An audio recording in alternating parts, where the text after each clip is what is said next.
Hello, you motorcycle maniacs. Today, I'm going to take apart the carburetor of a Yamaha XJ550 from 1983 together with you. We've got it right here on the table. And before we get started, I'll show you what tools we'll need. There are already some Allen screws installed, so I'll need my small Allen key set. We'll need a slim punch, a Phillips screwdriver in size PH3, and one in size PH2.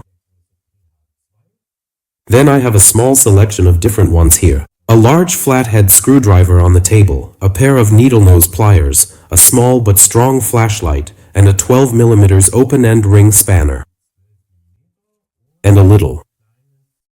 Come on, I'll just put it here so you can see it better.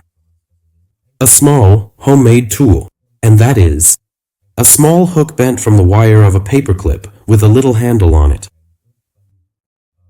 That works pretty well for the retaining rings on the mixture screws.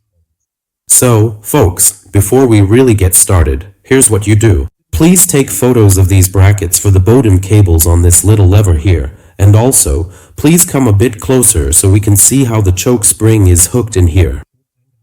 So here, the one that lies over the top, and where it attaches to the lever. And wait, we need to look from the outside here to see exactly how it's hooked in. Please take plenty of photos of all of this. Maybe also take a few pictures of the beautiful choke mechanism, so later on you'll have a better chance of seeing how everything was put together. That way, you don't have to remember everything. I'll start by removing this heat shield. I've already installed a few Allen screws here and had. As I mentioned at the beginning, we need a Phillips screwdriver of this size, PH3. That's the one. These are the original screws. I left one in so you could see it. This is what they look like. Now I'll take out the screws, and then we'll move right on to the choke. One more important note, after you've removed the heat shield, please be so kind and screw at least one screw back into each carburetor here, because this also serves as the mechanical bracket. It's what basically holds the four carburetors together. There's another rail on this side, right here, where I've already installed the fancy new Allen screws. But to make sure there's support up here as well, just secure it again with this retaining rail. Alright, now let's get started with the choke. I've already shown you, here, there's a nice mechanical actuator on a shared shaft. These four screws sit in recesses on the shaft, so you need to loosen them. You don't actually have to take them all the way out. You can also unscrew them completely, if you prefer. But this is usually enough. They just need to be loosened properly. And then you can pull this shared shaft out to the side. Alright, let's see, where can we see it best? Here, could you please show it there? There, you can see such a recess. In this recess, the tip of each screw from the actuator lever sits so that it can't rotate. Alright, so carefully pull the shaft out to the side. Take the spring with you here. You already took a photo beforehand of how it's positioned. You can then simply remove the levers here. So, as always, I'll show you this using a carburetor chamber as an example. The others are built the same way. Today, we're working on this one here. Now you need a 12mm open-end ring spanner to unscrew the choke itself, meaning the small piston, here. With this carburetor, you can also reach the others pretty well. There's enough space all around here. You might need to move the throttle shaft a bit so you can get to it better with your tool. You'll figure it out, but it's really not too hard. So, it's not too tight here. Now, unscrew it all the way out. This is what the little piston looks like. There it is, removed. I'll set it aside for cleaning, and we'll continue with the next step. The float chamber. The float chamber cover is fastened with 4 Phillips screws. These are the 4 screws all around here. What should I actually do if one of these screws is completely stripped, if the screw head is no longer usable? Now you'll see a video pop up above with a suggested solution for this problem. In the meantime, I'll quickly unscrew these 4 screws here.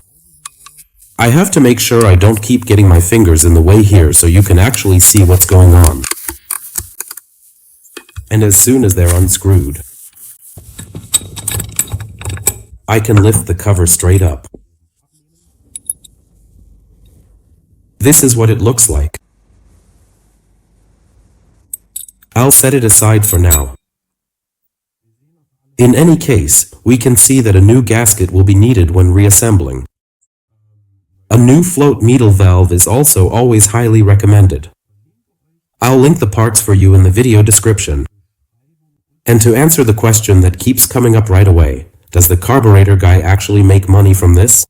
That's the great thing. If you click on one of these links, it's what's called an affiliate link, you'll be supporting our channel's maintenance and growth, and also a shop. A shop with fantastic reviews that delivers quickly and reliably. Alright, I'm getting started here. We need the drift pin. With the drift pin, I push out this little axle here,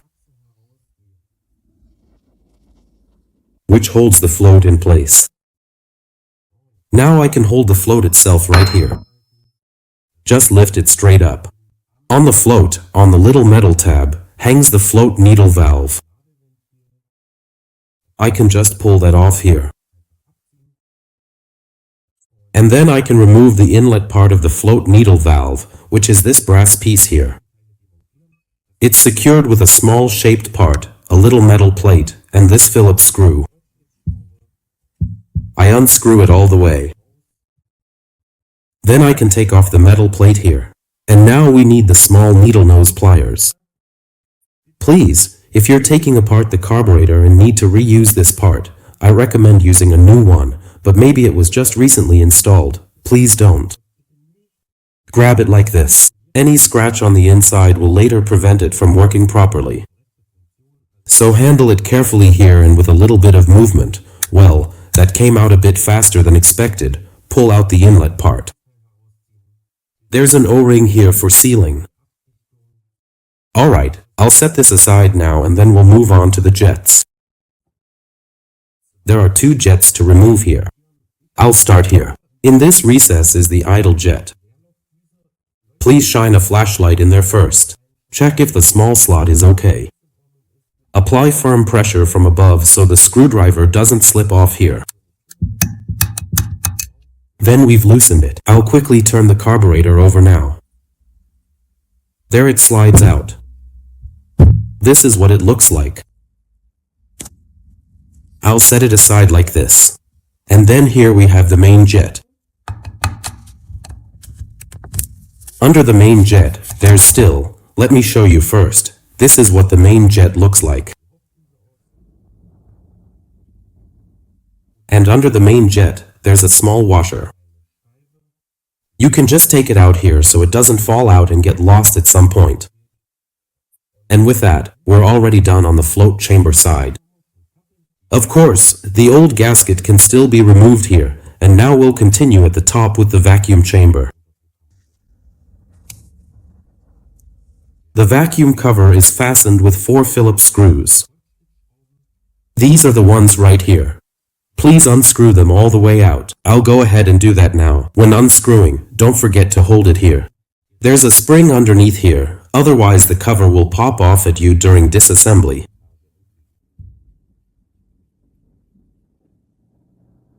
I've removed the 4 screws, and now I'm lifting the cover straight up. There's nothing else underneath here. This is basically just the holder for the spring, so it doesn't slip out of place. The spring in question sits right underneath here. You can simply take it out. And now you can already push the slide upwards. Push it out. The diaphragm sits here in a groove. At the front here, the diaphragm has a little. So here in the groove, there's a specially shaped spot, and on the diaphragm, there's a matching counterpart. The purpose of this is to keep it from twisting here, so to speak. What should I do if the diaphragm is no longer flexible and doesn't fit in here anymore? That can happen if the carburetor has been dry for a long time.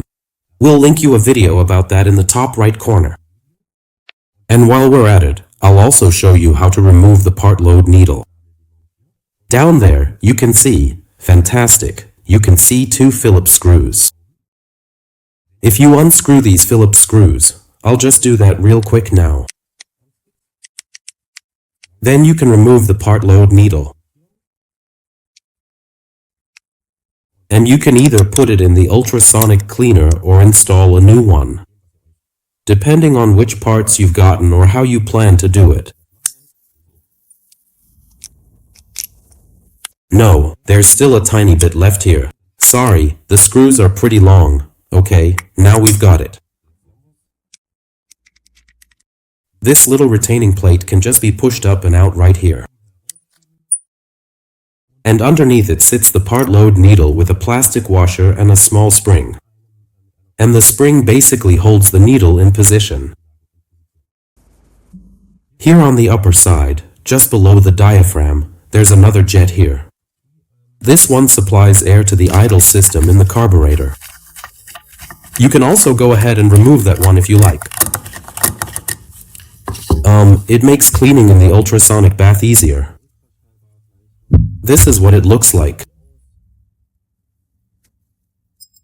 It's also, I'll just put it here next to it, it's also smaller than the main jet. Yeah, so even just by looking at the head, you can't mix them up, and now we're already at the last step. Right here in this recess, up here, is where the idle mixture screw sits. You can go ahead and count how it was set, just count how many turns it was out. So how many turns do I need to screw it in until it stops? I'm going to unscrew it completely now. I need to tilt it again here.